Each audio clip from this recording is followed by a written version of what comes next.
Coach Jason at Art of War MMA and Fitness again.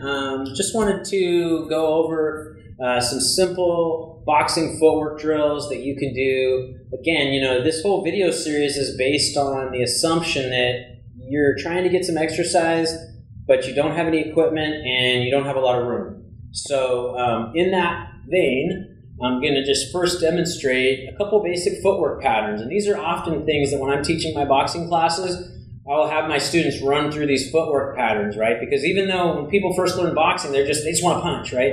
You have to be able to move yourself around. You have to be able to stand correctly. That's sort of the foundation. I mean, it is the foundation, right? Your lower body is the foundation of all your boxing work. Okay, so I'm right-handed. I'm going to demonstrate things in a right-handed stance. And that's going to be with my right foot back like so. Okay, and you can notice like I'm fairly bladed. Again, this is a boxing stance. I would have a little bit different stance for kickboxing or MMA. This is just boxing, okay? And I'm going to have my back heel up like so, okay? And you can see that I'm not square like this, but I'm also not completely bladed, okay? My right foot's a little bit to the right of my left foot. My elbows are tucked in. I like to have my right hand here and my left hand here, okay? And I always tuck my chin, right? We don't want to be boxing with our chin up because obviously more vulnerable, okay? So I wanted you to get in the habit when you're practicing all your boxing of having your hands in this good position, okay? And so as I move, okay, as a right-handed person, my right foot is like my base, right? If you're left-handed, you're going to have your left foot back, right? And you're going to stand like this, okay? So this would be, for those of you who are southpaws, you're going to be right here, okay? You're right here. Those of you who are right-handed, you're going to be like this. Notice that this fist is a little bit farther out, right? And notice the level of where my fists are at. They're about right here at my temple, or right at my cheekbone, right? I don't need to have my hands up super high like this all the time. If somebody was right in the phone booth with me, I would be a little bit higher. But as a default position, this is sort of where I like to be, right? There are some people that will show you low guard, right? And that's another tactic you can use in boxing for sure. There's different shells you can use. I'm just showing you a really basic traditional guard, okay? So all we're going to do now is we're going to, keeping in our stance, we're going to practice moving around in all four directions, okay? So if I go forward, so that I don't cross my feet, right? My front foot's going to move and my back foot's going to catch up. When I go back, my back foot moves and my front foot catches up. Okay, what I don't want to do is I just don't want to get too spread out like this. I also don't want to have my feet together. Okay, so I'm maintaining my stance as I shuffle forward twice and backwards twice. I'm keeping my chin tucked, right? And I'm looking upward, right? I'm not looking straight out like in normal life. I'm looking up like this because my chin's tucked, okay? I'm going to pivot. I'm going to move forward. I'm going to move back. Move forward. I'm going to move back. Pivot. Forward, back, forward, back. Okay? So we're just practicing that. Then the second time I do it, I'm going to pivot the other way. Right? I want you guys to be able to do this shuffle step and to pivot 90 degrees. Okay?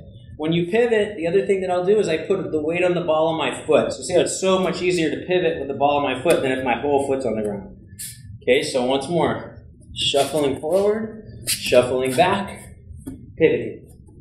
Shuffling forward, shuffling back, pivoting. Forward, back, pivoting. Pivoting. Okay, now we're going to move in all four directions. Okay, so I'm going to go 2 steps forward, 2 steps back. Now when I go left, my left foot moves, my right foot follows. When I go right, my right foot moves and my left foot follows. Forward, back, left, right, forward, back, left, right. Okay, so we're just basically, like in most sports, it's usually not a good thing to get your feet all crossed up. There are some moments in boxing where we temporarily cross our feet, but in general, I'm always, as I move around, right, I'm always trying to keep this same relationship to my feet, right? And that's why when boxers talk about keeping your feet underneath you, they mean, right, you want your legs underneath you. You don't want your torso way out front, and then there's no weight here. Okay, you want to just keep your weight centered right like that. Okay, so we can move in all four directions. We can move side to side, okay? And we can also slip and duck, okay? So now let's work on our slipping, okay? Notice we haven't even thrown a single punch yet, Okay, this is how I start when I do my shadow boxing. So now I'm going to just work on my slips. Okay, slipping is how you make people miss straight punches. So I'm just slipping, and then I'm going backwards, and I'm working on my slipping. Okay, and I'm slipping, tiny shoulder turns, and I'm slipping. Okay, slipping. Okay, so slipping is pretty simple. It's just a tiny shoulder turn, and you're keeping your chin tucked, and you really don't have to move much to make people miss those straight punches. Okay. Another really important footwork pattern is ducking. Okay, ducking is when people are throwing looping punches at you. Okay, so when I duck, it's just like when we stepped right and stepped left. The only difference is I'm bending my legs and I'm sliding, right? So you can see how that foot slides, right? What I don't want to do is duck and then try to catch my foot up, right? So I always want to, if I'm ducking left, my left foot's moving first.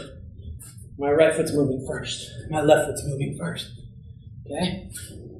And notice I'm always ending up in my same stance. I'm not squaring my stance up when I come out of the duck, right? I'm right-handed, so I'm always staying in my right-handed stance. Okay, now a drill that I like to do in my class is we combine the slip, the duck, and the pivot, right? So after I've had them run through some punches and run through some movement and stuff, and a lot of times we'll practice slipping a punch, ducking, pivoting.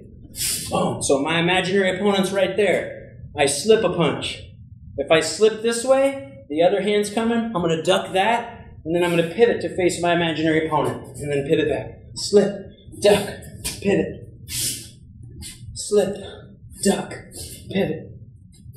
Back to slip, duck, pivot. Slip, duck, pivot. Okay, that's a really good defensive pattern to get comfortable with because that slip and duck pattern will allow you to evade a lot of incoming punches. Okay, so basically all I showed you in this video is moving forward, moving back, moving sideways.